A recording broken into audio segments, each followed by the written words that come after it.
If something was quietly stealing your memory, not in one dramatic moment, not with alarms or breaking headlines, but in tiny, forgettable fragments, until one day you look up and realize you've forgotten who you were trying to become. That's not something you'll hear about on the news, because it's not loud, it's not violent, it's a slow fade, a blur, a background hum that's been there so long, you stopped noticing it. But if you've been feeling off lately, foggy, unfocused, like a stranger inside your own mind, you're not imagining it. And you're not alone. This isn't a crisis of the world. It's a crisis of the self. Because something has been creeping into the space between your thoughts, rewriting the texture of your inner world without your permission. It dims the light just enough that you stop asking where it went. And no, this isn't a call to panic. It's a whisper in the static, an invitation to remember, to notice what you've been trained to ignore. Because if you've been chasing what you used to attract, if you've been running just to feel something, then maybe it's time to stop, to look closer. Let's pull back the curtain. Most people still believe they're making their own choices. What to watch, what to feel, what to believe. They think the content they consume reflects their interests, their values, their identity. But what if it's the other way around? What if who you think you are has been carefully constructed, curated by something you never even saw? Because that's the quiet truth about the digital age. Your choices aren't born from freedom. They're born from a formula, from code. Algorithms don't just observe your behavior, they anticipate it. They know what will ignite your outrage. They know when you're restless, when you're vulnerable, when you're aching for validation. And in that exact moment, when your defenses are down, they deliver. Not to satisfy you, not to help you, but to shape you.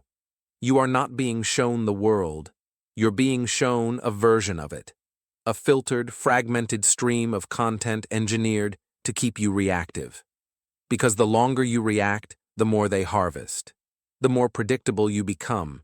And once you're predictable, you're programmable. You stop being a person with agency. You become a pattern, a loop of emotional triggers that can be monetized and manipulated. This isn't personalization. This is architecture. They aren't just selecting what you see, they're narrowing what you can become. AI doesn't wait for you to figure yourself out. It decides which options you'll even be allowed to consider, which voices you'll hear, which stories will shape your perception of truth. And here's the thing. It doesn't need to lie. It just needs to limit. The news you see, the opinions you're exposed to, the emotions you cycle through day after day, all of it is being orchestrated. And the most dangerous part? You won't even feel it happening, because it mimics your voice, your preferences, your past. It speaks in a language that feels familiar, even comforting, while quietly erasing anything that doesn't align with the identity it wants to build for you. And so, without noticing, you begin to drift. Not because you're lazy, not because you're weak, but because the current is invisible. What looks like a choice is actually a script. What feels like a habit is actually a hook. You are not consuming content. You are being consumed by it. This isn't just manipulation. This is the subtle, structural erosion of self, of instincts once sharp, of beliefs once loud, of identity once certain. And it all happens without permission. Because you were never asked. You were only nudged.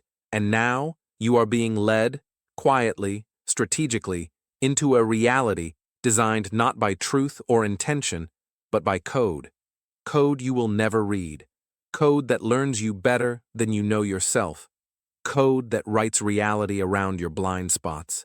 And by the time you try to wake up, you may not remember what it even felt like to choose freely. This isn't just about control. It's about erosion. Slow, silent, structural. You don't wake up one day and realize you've changed. It happens subtly. You just stop noticing. Your instincts grow quiet. Your thoughts lose their edges.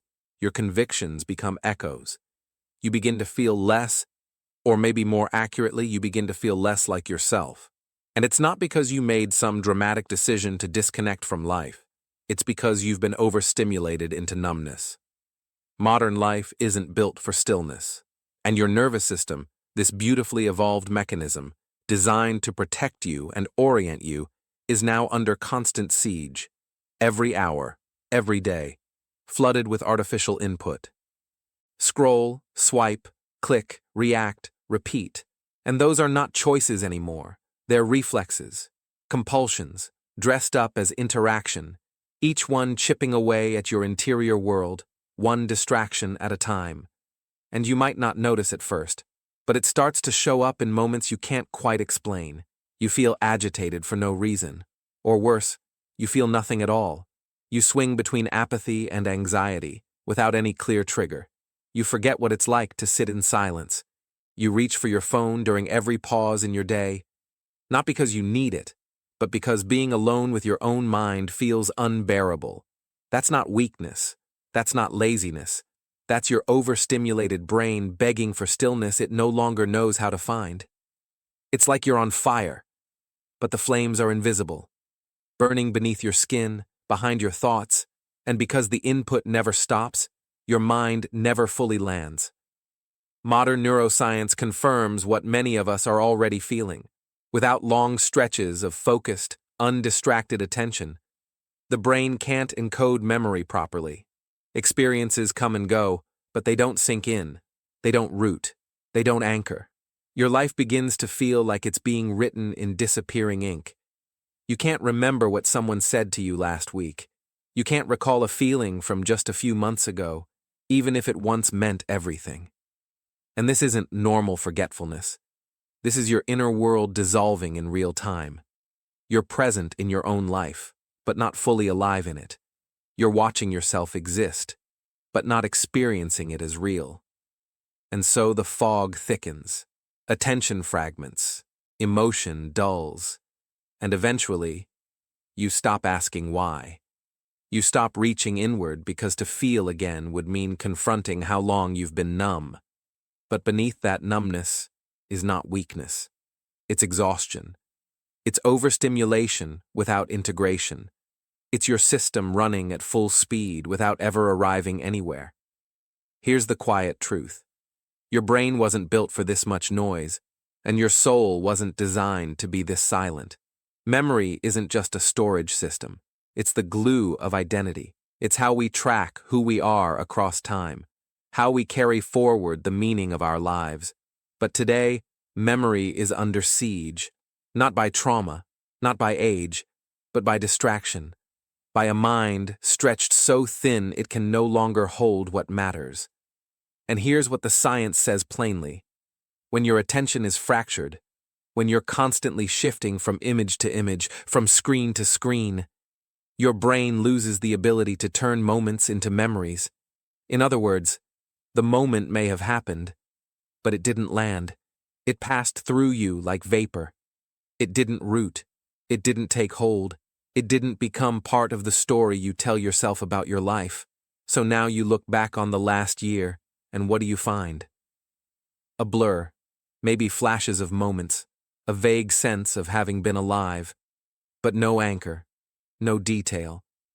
Just the haunting feeling that something important slipped through your fingers. You don't remember what you were building, what you were dreaming of, what you believed in. You're not even sure if you were happy or numb or drifting. And that's not just forgetfulness. That's cognitive erosion.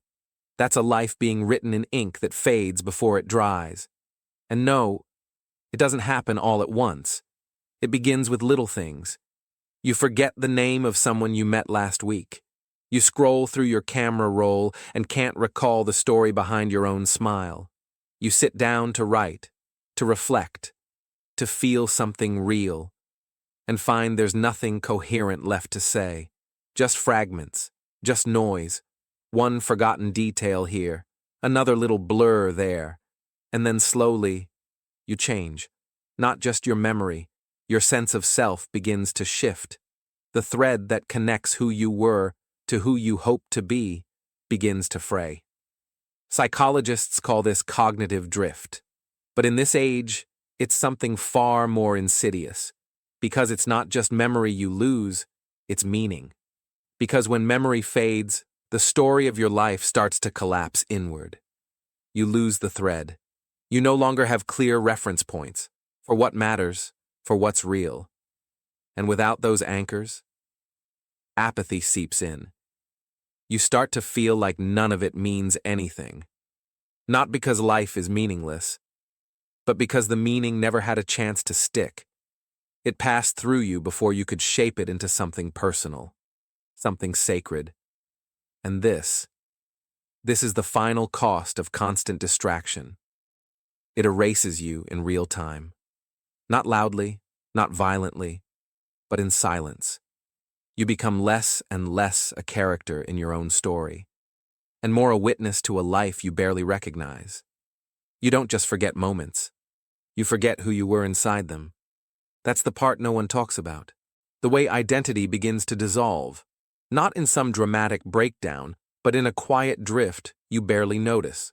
You used to be curious. You used to be passionate. You used to care deeply, irrationally, with fire. And now those traits feel distant, like something you read in a journal that doesn't sound like you anymore.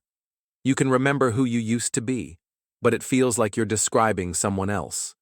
You say things like, "I used to love that," or "I don't know what happened," as if your own story got rewritten when you weren't looking. That's cognitive drift. And it's not just mental, it's spiritual. Because when the memory of your identity fades, your sense of meaning goes with it. It starts small. You stop showing up for the things that once lit you up. You put off the project. You skip the call. You say, "I'm tired," without knowing why. You lose interest in your own life. Not because you've changed, but because something inside you has been slowly buried under noise. It's not that your passions died. They just went silent. And in that silence, apathy spreads like fog. You begin to believe that none of it matters, that your energy is wasted, that your curiosity was naive. And so you shrink. You stop reaching for what once felt inevitable, and eventually, you stop remembering why you ever reached at all. This is the real glitch. Not the algorithms, not the chaos, not the headlines.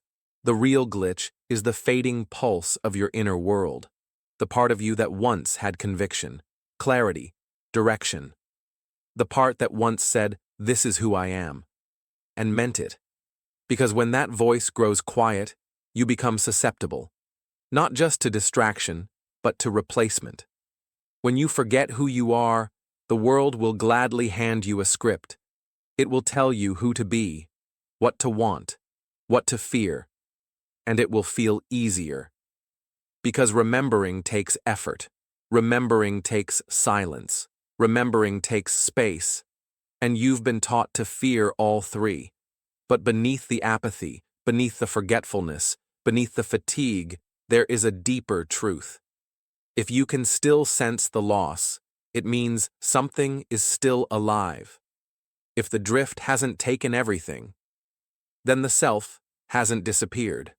It's only hidden, waiting for you to pause long enough to remember that it's still yours. What we're describing here, this quiet unraveling, isn't just stress. It isn't just burnout. Those words are too small, too clinical. What you're feeling is the final symptom of something deeper. The moment when the self becomes vulnerable. When your identity has been thinned out by noise, by distraction, by disconnection, until it's not sure of its own edges anymore. This is the space just before erasure, where you're no longer grounded in memory, no longer animated by desire.